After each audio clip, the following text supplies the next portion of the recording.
Assalamu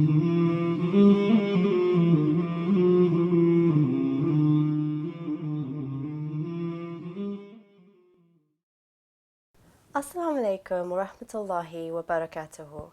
My name is Aisha and I'm a primary school teacher from London. The hijab is a term that's come to mean different things to different people. So for some people it's simply the headscarf, but for others it's just dressing modestly, so maybe in some baggy clothes. But Allah subhanahu wa ta'ala has laid out a specific criteria for the Muslim woman's dress code, and this can be found in the Qur'an and the Sunnah.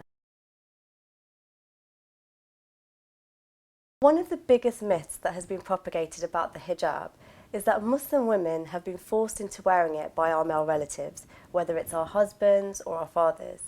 I remember distinctly an elderly Englishman asking me if my husband had forced me to wear mine, which I was really happy about because it gave me the opportunity to explain the truth to him. But sadly, most people won't actually ask us. And I find it quite patronising that the majority of people around us, the media and politicians, all find it acceptable to speak on behalf of us Muslim women without asking us for our views in the first place. The reality is, this myth is at complete odds with the evidence.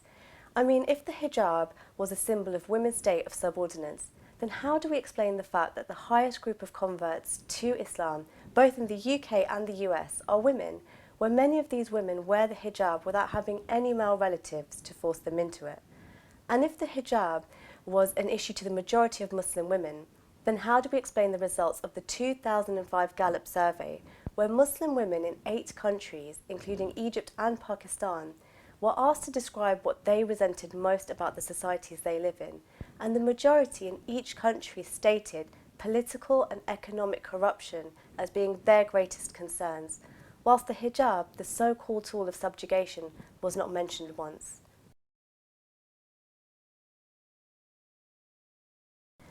I think we have to question this assumption that if a decision made is based upon freedom of choice for the woman, then somehow this alone is when she is valued and elevated. Because if we look at what freedom has created for women in society, we find that actually the opposite is true. Secular liberal societies where people are free to determine for themselves how to view and treat women have made women's lives a misery, from eating disorders to the rampant levels of sexual harassment, rape and domestic violence, where according to Home Office statistics, an incident of domestic violence is reported to the police every minute here in the UK. Is this really the value and elevation that women seek? Alternatively, for the Muslim woman, there is no concept of freedom to dress as we please, but instead we perform all of our actions out of obedience to the Creator, seeking His subhanahu wa ta'ala's pleasure alone. Because Allah subhanahu wa ta'ala says in Surah Al-Nur verse 51, the saying of the faithful believers when they are called to Allah and His Messenger to judge between them is only that they say we hear and we obey, and such are the successful. And so the Muslim woman wears the hijab out of complete submission to the Creator subhanahu wa ta'ala and unapologetically.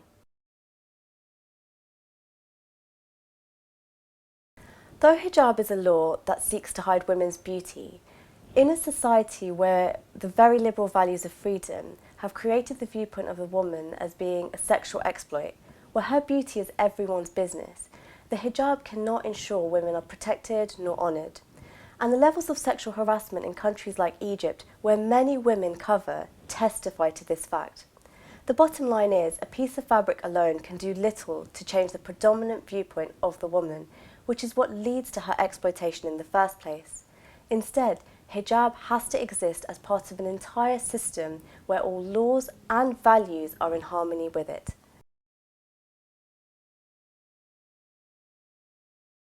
Hijab, when implemented as part of the entire system of Islam, seeks to create a society where women are honoured and treated with respect. Through the Islamic education system, the correct Islamic thoughts are built in all citizens. There's no concept of freedom to view people how you wish, but instead Islam prohibits the exploitation of anyone and builds the correct viewpoint of the woman as being an honour to be valued for her character and her intellect over her physical appearance. Because the Prophet Muhammad sallallahu alaihi wasallam said, "The world and all things in it are precious, but the most precious thing is a virtuous woman. Now, this viewpoint is further ensured in society by taking the woman's sexual element out of society and restricting it to her personal and private life through societal laws such as dress code, but also segregation and the prohibition of any jobs, roles or actions in society which exploit women, such as modelling or pornography. And so, hijab, along with all the laws and values of Islam, came to regulate the relationships between men and women, ensuring a productive cooperation between them in public life, and thus enabling women to actively participate in all fields, from politics to the workplace, or even just at home or whilst out shopping, all free from harm and harassment, unlike the levels of abuse we see facing women in the West. However, this result can only be achieved when implemented as the Prophet Muhammad ﷺ implemented as an entire system, the Khilafah system. Jazakumullah khairan for listening. If you have any more questions, please log on to the Know Muhammad campaign website on www.knowmuhammad.co.uk. Assalamu alaikum wa rahmatullahi wa barakatuh.